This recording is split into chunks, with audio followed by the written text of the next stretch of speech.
Hello, hello, hello, everyone.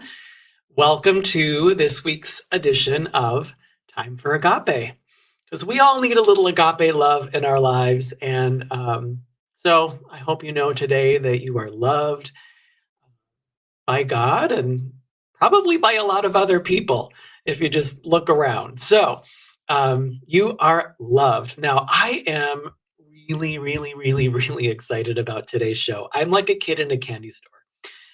We have a very special guest. Her name is Denise Shick, and she is the founder and director of a ministry called Help for Families. Help for Families. She is the author of 7 children's books, 7, all with the are all about how to talk to kids about LGBT issues. And we're going to get into the books here a little bit later in the show. But, I've known Denise for many years. She's a dear friend.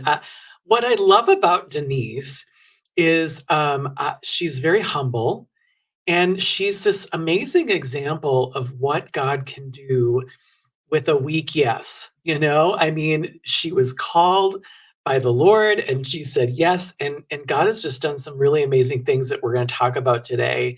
Her story is really one of beauty for ashes. So without further ado, let's bring in Denise.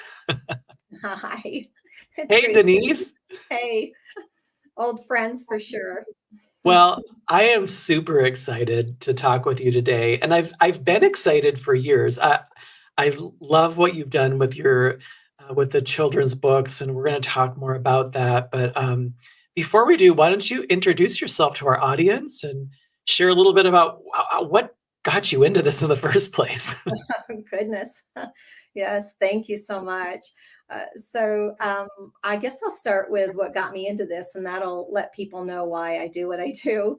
At the age of 9 years old, my father had shared with me of his desire to become a woman. Not only did he share with me of his desires, but he as well let me know when I know that he would be feeling like a woman, the actions that he would be doing, such as crossing his legs as he sat in the living room chair, those sorts of details that he had given.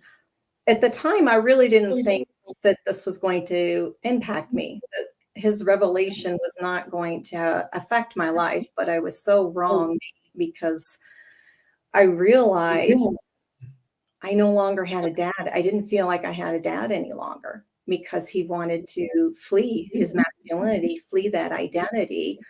And it was like, who is going to be my dad? Who's going to teach me the things in life that little girls look forward to their dad or look up to their dads to teach them? And so afterwards, when he had finished having, I don't even want to say a conversation, because really I was just listening as he was divulging all of his secrets and feelings to me. I realized that I started to grieve the loss of my dad. Like as I said, it was like I lost him. He wasn't there anymore for me emotionally or mentally with wanting to become a woman. And so at the age of by the age of 11, I actually started to question God because I thought, did God really make a mistake? Maybe dad should have been a woman, And this is where it got a little bit dangerous for myself. Was then I started to think, well, if God made a mistake and dad should have been a woman, then how did I know it wasn't supposed to be a boy? And so playing that role in my imagination of what that would look like. I mean, I really played this out in my bedroom, in my imagination for a couple of years, really trying to figure out who I was. And at the same time, still grieving the loss of my dad, having the stress in the home that was created from his jealousy of what my body was doing in the natural form of developing, to leading into the actions of him taking my clothes and finding those pieces of clothing in odd places, recognizing that he was wearing. And so it was a very hard environment to grow up in and trying to survive as a child, which of course led me, as so many children, when you grow up in any type of a broken home of this sort or any sort at all, to drinking. I remember saving my babysitting money and my lunch money to be able to get bottles of wine, to go into the high school bathroom where I could juggle it, or football games, wherever it was outside of the home. I looked for something to mask the pain, to forget what was waiting for me when I got back home. And it wasn't only, the issues of my dad's identity brokenness, but the cruelty. There seemed to be more of a severe level where he was very cruel to me in particular. And I really think that led back to his jealousy for me being a girl, and walking through that. I had a lot of love in my heart for him. I used to tell myself that I hated him, but I knew I didn't. I knew deep down I didn't. It's just that I hated the way that I was being hurt, and that my entire family was being hurt in so many ways, with him being that absent father and so self-focused on what he needed and what was going to fulfill him. And so it was through that journey, Nate, and coming to the point of being an adult, and having to really try to figure things out about my past. I think that's one of the things as children, whatever brokenness of a home life we grow up into, there comes a time in your adult life where you start to reflect, and you have to start dealing with those situations, with the hurt and pain down in. And it was a long time, because there was really was a lot of resentment, a lot of anger, and hurt, because we really did him to leave to pursue this life as Becky. Even when he had finally made that decision, that was really hard on all of us, on each one. And so the story is brought me into founding Help for Families, which is 19 years old. Nate, can you believe it? We talk about knowing each other for so long, 19 years ago. And the idea of that was to have a ministry that supported families that were going through these types of situations. Whether that was a support groups, a pastoral counseling, conferences, resources, whatever it was understanding what that was like as a family member, and for my entire family to walk in this out without any support, and living in that shame and embarrassment and your pain and isolation. And that's a hard place to be in. And then a little over 8 years ago, Carol Wagstaff had retired from Living Stones Ministries, and her board had sought me out to also lead that ministry, which focuses on homosexuality and supporting families in those situations. Wow. It really hits home for me, because I have an 8-year-old daughter right now. And I think about how young she is, how innocent, she's a little girl still, Yeah. Mm-hmm. and if I were to make these kinds of statements like that, she wouldn't even have the tools to comprehend or compute those kinds of things, so it's heartbreaking to think of being 9 and your dad drops a bomb. And of course, this all happened, at a time when culturally things were quite different, where the LGBT issue was concerned. Do you think, how did that impact you, just where things were at culturally at the time? It wasn't something that was happening a lot back then. Right. It definitely wasn't. I think it really benefited me in that time because you understood, that there was a right and wrong. There was also, God was also, in the culture a lot. You had Christianity that was out there. I was raised Catholic, so I firmly believed in God, which also was definitely a benefit to me during my childhood years. And I say that because there were so many days and nights where I just would cry out to God and say, I don't know why you're allowing this to happen, but I know you're with me.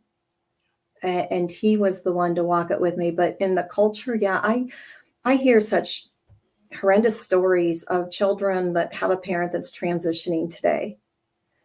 And the fact that they are being bullied by their peers at school, go home and put on a dress like your daddy does, just the way that they're being made fun of. I think is definitely challenging. Then, of course, we got the names and pronouns, right? If Jill's not calling her dad Becky, the what comes her way, peer pressure, the bullyism there. So I definitely think that kids today have it a lot tougher than I did. Mm. I like how you talk about the grieving process that you went through. I was several years ago going to be speaking at a youth group, and the youth director came up to me and he said, we have an eighth grade girl that her mom just transitioned and is now wanting to be her dad. And, how do we minister to this young girl? And, the thing that came to me was she needs to grieve the loss of her mom. This is like a death for Yeah, her. And I think how many children are being subject to this? I mean, it's almost like a suicide of sorts, I mean, they're still alive, but what was is no longer. right. I think that's, the other thing that's very difficult. I've been asked so many times, what's the difference of a family member having somebody that's actively living homosexual to transgender? And there is a deeper cut of the heart and the soul because you have an individual that, in a sense, it is a death and there's no closure. The situations that one endures with that loved one is a continuation of pain, the ripple effects of the decision for somebody to identify and to live out opposite. So yeah, for sure, with that, with the young girl that you're speaking of, it is grieving the loss just like you would a death because that person's not here. And I remember thinking, what am I supposed to tell people even as an adult? Like they say, where's your dad live? Or, anything about my dad. Um, that that alone would bring up that pain. So it's Father's Day, right? Christmas, when you have those memories with your father. Any holidays, his birthday, just, my birthday actually was my parents' anniversary. So once he left to pursue the life as Becky, it was like I wouldn't even mention my birthday to my mother. I always felt like that was resurfacing her own pain because she's already reliving it herself. This was kind of the breakthrough moment for me as a parent, because I'd been praying about this and mentally preparing. How am I going to talk to my sons about this issue? And with some fear and trepidation, I didn't want to talk to them about this issue. I want them to be little and innocent for the rest of their lives. And they were maybe 5, 6, 7, somewhere in there, and they were staying with a family friend who did daycare. And one of the other little boys that was in the daycare, his dad had just transitioned. And how it was explained to him was dad has changed from a boy to a girl, kind of like a transformer. Mm, Now, my sons thought this was absolutely hilarious. And I'm going, oh my gosh, how do I, what do I say? And I'm trying to, I'm like, guys, this is not funny. This is sad. I'm like, yeah, but it just kept coming up with the giggles and all of this. And finally, there was one night, where it was just me and my two sons at the dinner table, and the issue came up. They were kind of joking about it, and I just started weeping at the table. And I looked at my sons and I said, "Guys, this is sad. He doesn't have a dad anymore. Isn't that sad?" And my youngest son grabbed my hand. He said, "Dad, let's pray." And my oldest son brought over a box of Kleenex, and we paused and we prayed for that little boy. And it has never come up again. It has never been an issue. But I felt like being emotionally honest was so important to bring that breakthrough. And so when I talk to churches now, I tell that story and I say, we need to be weeping about this issue. There are little boys and little girls who don't have moms and dads anymore. And that's very sad. Mhm. Yeah. I find it interesting how a parent can find just like a transformer, a way to explain, to make it seem less uh, harmful, Yeah. with what they're doing. What's really sad is the people that were children when their parents have transitioned and the struggles that Mm. they had, not just emotionally, mentally, but we're talking about addictive cycles that they run into. One in particular, Nate, I remember when this young boy had called me, and I'm not even sure how he found my home number, to be very honest with you. I was just stunned. And his mother was on the other line. And he said, I feel like my dad put me out like he did with the bag of trash. And another boy had shared now an adult had shared how he became involved in pornography. He was trying to prove to himself that he was a man, right? That he wasn't like dad. To others that become involved in drugs and alcohol. So, I get that. They're looking for somehow to numb the pain and not to be like that particular parent, because of their pain. And I remember, always thinking, I'm never going to be like dad. I'm never going to be like dad. If there was any trace of his personality or anything that I thought, oh, that's kind of like dad, I'd be trying to get rid of that type of an interest or the way that I would look at something. So I get that. I understand.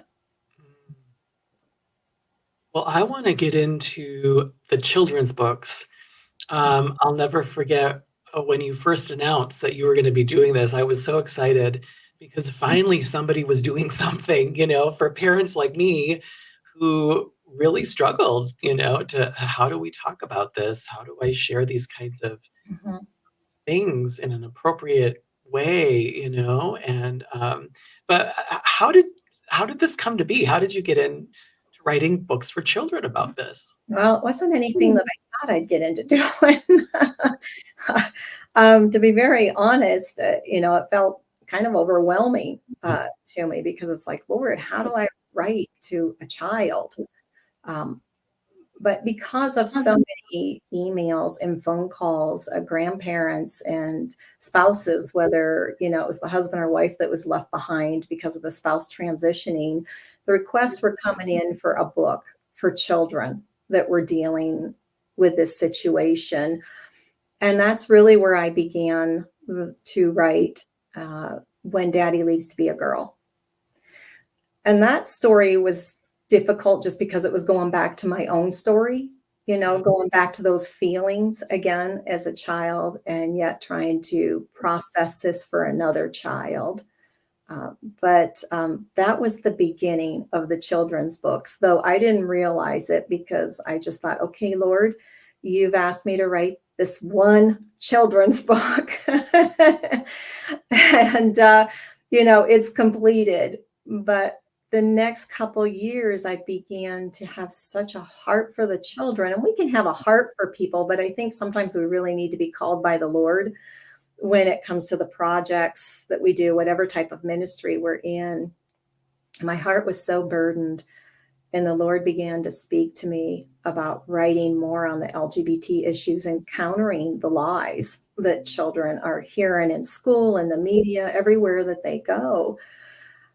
And again, just feeling kind of like, how do I do this, Lord? But, I found as I submitted myself to Him, now I enjoy the books. I don't say that I enjoy the stories and the pain that they reveal, the situations in some, but yet the joy to put something together for children that is of a Christian based book that is there's no reason for anybody to be, as far as those of faith based, to be concerned with anything that are in these books. And I've been very honored by those that have endorsed the books, psychotherapists, therapists, ministry leaders, uh, just people in general that have. And so I really treasure each and every endorsement. But that was the beginning, when Daddy Leaves to Be a Girl.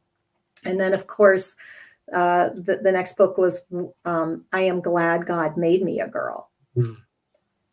And with this, with the dynamics on that particular story there, it was bringing in, I try to bring in real situations that children face. And so I'm glad God made me a girl, it actually is about Amy, who cuts her hair short and shows up at her friend's house as a boy because she thinks that boys are braver and smarter and stronger. But her friend Susie is feeling really sad about this. What does that mean about their friendship? And as we start to dig into this story, and so that's what I've tried to do with each of the stories, Nate, is to be able to bring in the real facts that are generally found with children. I have to say, because I purchased I'm So Glad God Made Me a Girl for my own daughter, and I wept as I read this book to her. It had heart, and just how her Susie's dad, the role that he played, and affirming her gender, and just coming into the good of being a girl. It was just beautiful. Mhm. Yeah, I really liked the illustrations and trying to bring in different ethnic backgrounds as well, into the stories. But it is a very good story. I mean, I really like it. I like what the Lord has done with it, for sure. And then, of course, we had one addressing girls with gender dysphoria or just feeling that distress in who they are. That meant we had to write a boys' book, right? You can't favor one sex over the other when it comes to the need of the children, and understanding that. And that's where The Boy Who Liked Tea Parties was developed. I've been told that I have that I've been very courageous with the titles of my books, but yet it really captures the story. Not all boys are alike. And in this particular story, Joey likes to play with his friend Jill. They play dress up dolls, have tea parties.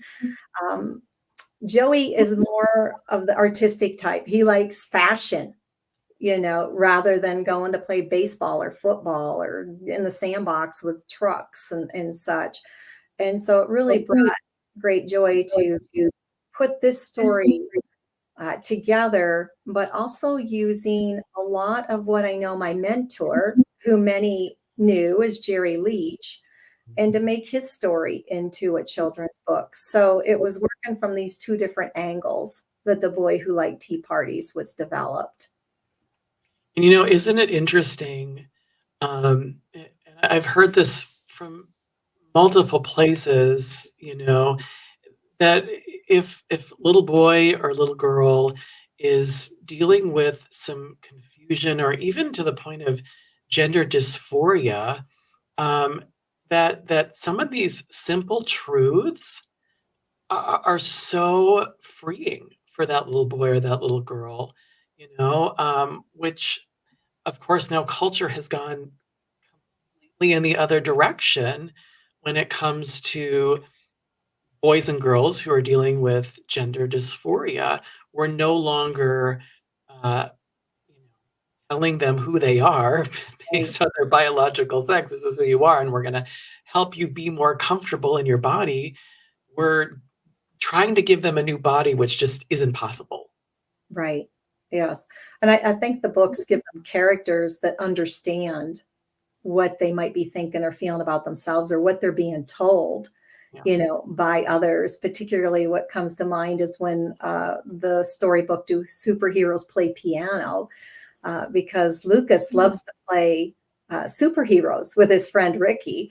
But guess what? Ricky would just as soon listen to his friend's sister play piano. Mm. And so he doesn't have those interests, but just how the labeling can begin with children because of their perspective or what their environment, what they're hearing at home or around those. And so in that particular book, I'm attacking the labeling of an individual. Oh, you play piano, so you must be gay. Oh, you play piano, so you're different. Why are they different? They've just got a different interest. That doesn't make them different or not a boy, with that. So those are the different things that I'm attempting to do through these stories. And then, of course, we have Amazing Amanda, which is a story on a very athletic girl who finds that her gifting just isn't where she wants it in the athletic field when she competes next to a boy. And so wishing that she was a boy because she could be like him, she could be fast, and feeling insecure in her own abilities, and how that story is really revealed and told. And the parents that come alongside of her and start to dig in, well, where are you gifted at? Where are your strengths? And these are simple tools that as parents or grandparents, we can teach our children or grandchildren.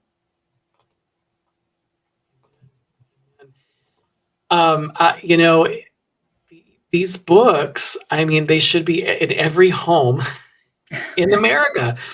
So I just want to tell everybody watching, go to the website and purchase the books. If you have grandkids, if you have nieces and nephews, I bought copies for my children's preschool because they go to a Christian preschool. So I'm like, you need to read this to every preschool student. So these are some of the things that you can do, wherever you have influence, because it's such a brilliant resource. There's just not a lot out there, when it comes to these issues. So now you are working on a new series, is that correct? Yeah, so I had just released I Want My Sister Back a few weeks ago. And the story is in regards to the main character is Ava, whose teenage sister, 14 years old, wants to transition. And her older brother, 16, 17 years old, of a character that's okay with it. But the story is really focused on Ava and how is she dealing with this? What are her feelings? What's she going through? But how is the family going to grapple with this? And this story will have another 2 books to follow it as people are following the characters and what is the family going to do.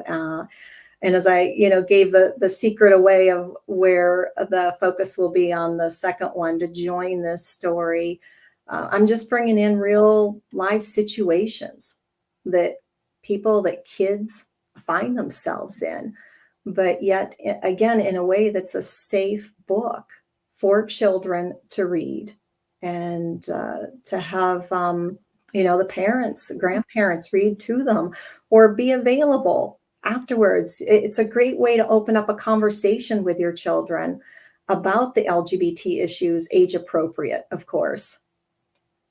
I love the title, I Want My Sister Back. I think that communicates so much. There's so much emotion there, and we had talked about, children who might be losing a parent, but as well, siblings are losing siblings. Yeah, and I don't think people really think much about that, Nate. With the younger siblings, when I hear the stories from the parents, that their son or daughter is now on antidepressants or anxiety medicine and what's going on with their grades and everything since their older brother or sister came out. So there is an emotional and psychological issues that these kids are going through. So just as you said to the church, we need to be weeping about what for the children, for everybody. I mean, when you think about the ripple effects and the grandparents, that's another category that we don't hear much about is the pain and that all of a sudden, if they don't call Jill Jake, then you're not going to see me again, grandma and grandpa, because this is the way it is. So it's a different generation, and we've got to navigate how to reach the lost, but also realize that there's a lot of people hurting in between the gaps here. Well, Denise, how can people get in touch with you? What are some of the things your ministry offers? Certainly, there's your website, helpforfamilies.org. What are they going to find there? They will find, there's good stuff like testimonies from individuals that have struggled with these issues, as well. There are different support groups and Zoom groups that we have that are available. We have annual conferences. We just had our 13th annual conference in Fort Worth, Texas, just a couple weeks ago. And so we come alongside of the family, offer pastoral counseling and life coaching for grief, for the situations they're going through. But we want to give them a connection with others that understand what they're going through, so that if they're in that isolation, to be honest, being isolated, that's what the enemy wants. He wants us to isolate rather than to come alongside of other godly people that can pick us up and be there with us, to offer a Kleenex or a phone call, a card in the mail when you need it, those sorts of things. We also offer for individuals that are struggling with their gender, maybe detransitioning and such, that I do pastoral counseling with those individuals as well.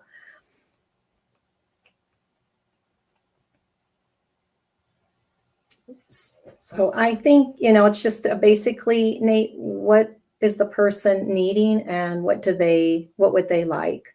How do they want us to help them?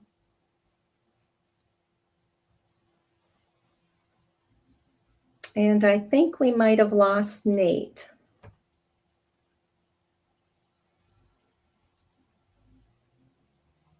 Yeah. So if I'm still on, you would be able to find our email and contact information on the website. There is also the phone number that is listed for the ministry, and we would love to hear from you if there's anything that we could help you with. I would like to leave you with my favorite Bible verse, and perhaps it's one that will help you as well. When I was 15 and my husband, who was dating me at the time, had actually given me my first Bible, I dove into it and I found Proverbs 3:5, trust in the Lord your God with all your heart. Lean not on your own understanding is verse 6. And those were the words that were just life to me. And so may they be life to you. Goodbye and God bless.